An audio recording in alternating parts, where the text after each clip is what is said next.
Aitäh, Riina.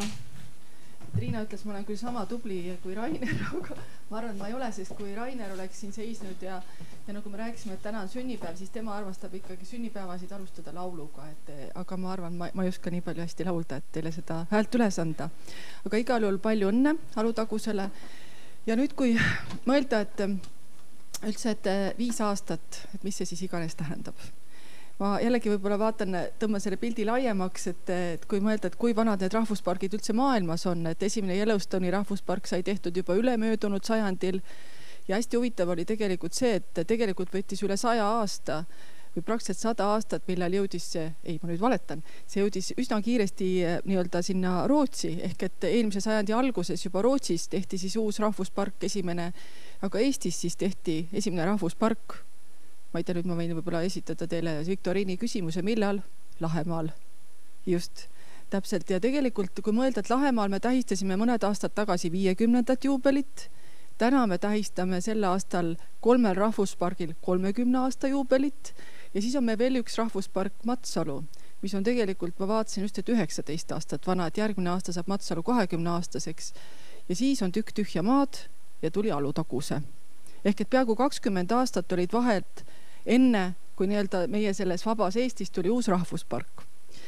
Ja nüüd võib küsidagi, et miks siis see rahvuspark ja kas on midagi muutunud, et see rahvuspark tuli?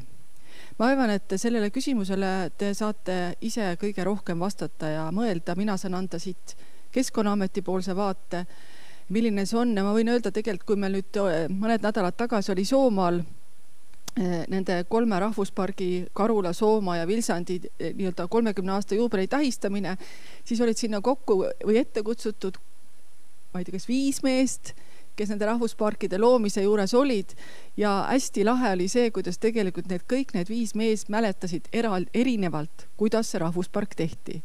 Kuhu paberid läksid, kes midagi ajas, kes midagi tegi.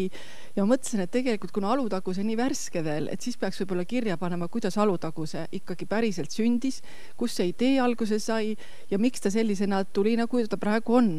Ja eks ma vaatan siin ühele peasüüdlasele Annole praegu otsa, kes kindlasti oli üks nendest initsiaatoritest ja ma pean tunnistama, et mina olin kindlasti üks oponentidest.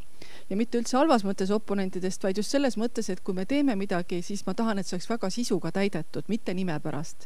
Seepärast, et rahvuspark on hästi oluline suur bränd ja me peame seda suutma nii-öelda olulise sisuga täita, et see päriselt kannaks ka seda nime edasi, et mitte see ei lörtsiks seda nime.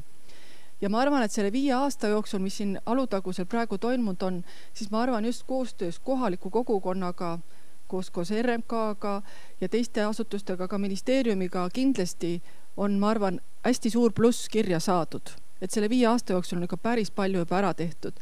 Ja ma arvan, et see niimoodi rahvuspargi nimi on tegelikult ikkagi siia oluliselt palju rohkem tähelepanu tõmmanud, kui varasemalt need 11 erinevat kaitseala. Ja kui nüüd mõelda, et mis siin siis nagu tehtud on, meil on tegelikult, mis on võib-olla isegi natuke juba haruldane, et meil on siin 2 keskust, mis keskkonnaharidust pakuvad. Üks on Iisakus, teine on Kauksis ja tegelikult need mõlemad elavad. Ma mõtlen selles ütles, et nad päriselt elavad, seal on inimesed ja see toimetamine käib. Teistes rahvusparkides mõnes kohas on asi natuke kõredaks jäänud. Siin on näha, et lunki on sees ja seda tuleb kindlasti hoida. Et see on hästi oluline, et need pargid on olemas. Siis on meil üsna palju uuringuid siin tehtud, et saada targemaks, mis siin on. Lendorava kohta on hästi palju tehtud, projekt on käimas. Ma arvan, sellest on nagu kõik kohalikud inimesed hästi teadlikud. Me oleme uurinud siin, kuidas läheb metsaelupaikadel ja me oleme uurinud, kuidas läheb siin liikidel. Et see teadmine meil paranenud. Ja tegelikult on praegu käimas ka siis maastiku nii-öelda kasutuse analüüs, mis loodetavasti järgmine aasta Maaülikooli poolt valmib järgmisel aastal, siis me saame rohkem teada, kuidas siin on nii-öelda seda elu toiminud, mis siin on tehtud. Ja kui nüüd mõelda jällegi, et see rahvuspargi erisus kõikide teiste kaitsealadega võrreldes on see, et kaitstakse ka kultuuripärandit lisaks loodusele. Ja ma pean tunnistama, et minu jaoks on näiteks siin samas selle Alutaguse rahvuspargi paar täitsa uut sõna ja teadmist toonud. Üks on näiteks poluvernik. Mina polnud varem teadnud, mida see tähendab. Ma arvan, et enamik eestlastest, kui sa küsid, kes on kindlasti seal kuskil Tallinna või Lõuna-Eesti kandis, arvavad, et tegemist on pool venelase, pool eestlasega. aga just nimelt see Alutaguse rahvuspargi loomine ja siin selle kultuuriruumi avamine mulle toonud hoopis teise teadmise.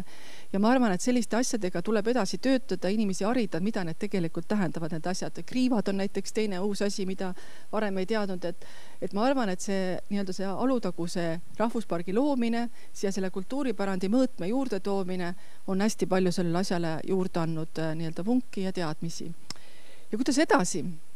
Ma arvan, et see, kuidas siin praegu koostöös selle kohaliku kogukonnaga seda asja tehtud, nii tuleb ka edasi teha. Sest selge on see, et ainult riik või mingisugune riigi asutus või ka teine asutus siin üks ei vea seda välja.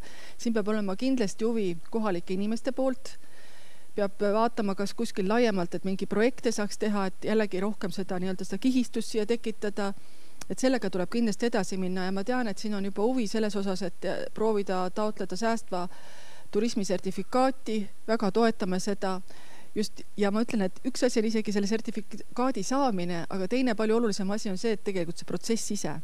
Paljud need sellised protsessid toovad kokku kogukonna, neid asju arutatakse, üksteist saadakse paremini teadma, tundma ja tegelikult ühist arvamust kujundatakse, et see protsess on hästi oluline juba ise. Nii et siin asju on käimas ja ma soovin teile palju jõudu selleks ja sellised koostöö kokkusaamised iga-aastaselt, mis on siin toimunud, ma loodan, need jätkuvad, need toovad teadmisi jällegi ühist hingamist ja ühist teadmist. Aitäh ja palju õnne!